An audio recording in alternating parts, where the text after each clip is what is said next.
Това е Ричард Майл RM3503, моделът на Рафаел Надал, който носи на корта, е в ръцете ми. Аз съм Калоян Стоянов от Luxury Watches България. Минавали са през ръцете ми хиляди часовници, но този Ричард Мил е различна история. В това видео ще разгледаме заедно какво оправдава цената на този модел и накрая ще ви покажа нещо, което в този часовник го прави абсолютно уникален, не само като инвестиция, но и като марка.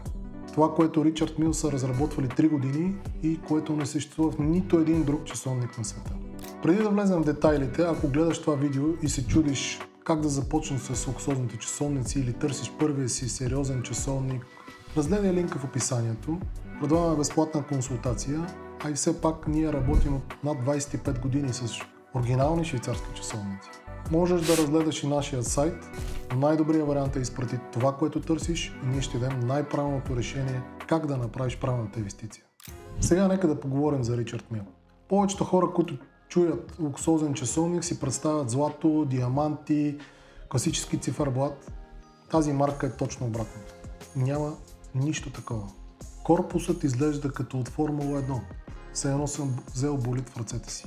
Марката Ричард Майл е основана едва през 2001 година. Не е 120 годишната история на Rolex. Не е както Патек Филип от 1839. Ричард Мил е нова марка и въпреки това е може би най-скъпата, търсена от колекционерите марка в момента. Как се случва това? Нека да разберем по-късно във видеото. Ричард Майл, човекът създал марката, е най-гениалният мозък на днешното съвремие. Иска да направи часовник като болид от Формула 1. Лек, издръжлив, технологично, авангарден и напълно прозрачен. Буквално да се вижда всичко в него. Първият му часовник излиза през 2001 година, моделът RM01 и веднага променя света на часовниците. Половината казват, това не е часовник, това е играчка, другата половина казват, това е бъдещето. Оказва се, че втората половина се прави. Ричард Мил влиза в света на спорта, чрез партньорства с Надал, пилоти от Формула 1. Идеята е проста. Ако може да издържи на удара на Надал, то часовника ще издържи нормално носене. И тук идва RM35, серията Надал. Първото нещо, което забелязваш, корпусът. Този конкретен модел е смесица от материали, титан, карбон.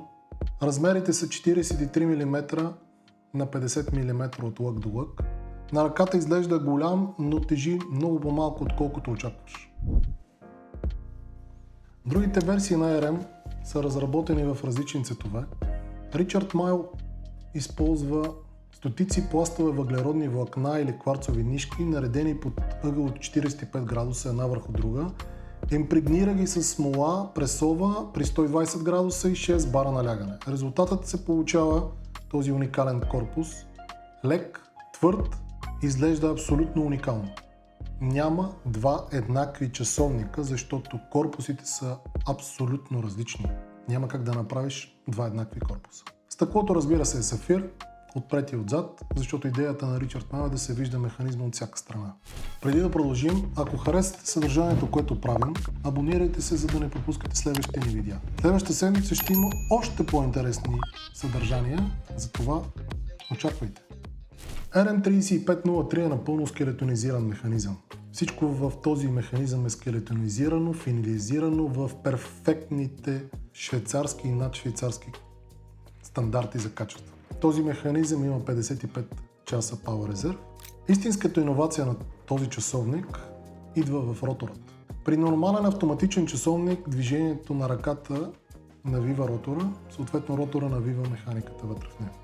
Ричард Майл имат проблем, защото при играта на Надал, при всеки удар се получават екстремни натоварвания на ротора.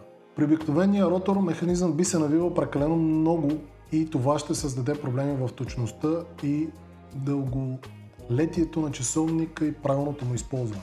Затова те правят проучвания и създават Butterfly ротор. Две рамена се разцепват при натискането на бутона и ротора спира да функционира, за да навива часовника. Разтваря се на 180 градуса, центъра на тежестта се изравнява, роторът спира да навива. Влизате в спортен режим. Ето това е гениалното, когато натиснеш бутона, усещаш как тежестите се разтварят и автоматично часовникът е готов за спортен режим.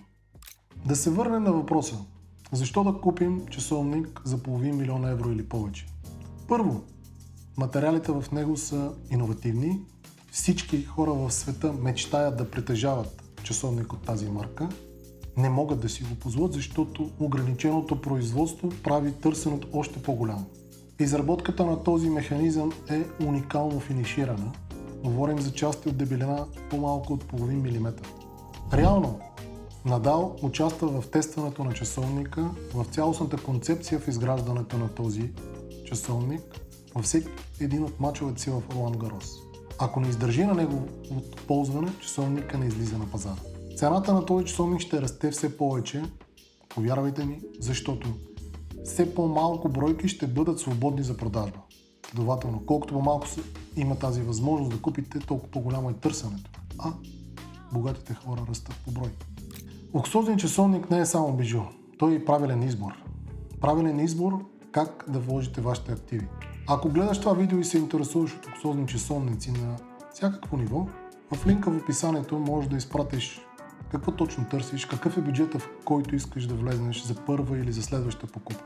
Ние имаме екип от колеги, които се занимават в търсенето на часовници за вас, даването на правилния съвет, какво да купите така, че да не загубите пари или да спечелите, ако изчакате. Ако това видео ти беше интересно, абонирай се, предстоят ни още видеа, свързани с часовниците, инвестициите и начина как да направите себе си по-щастливи.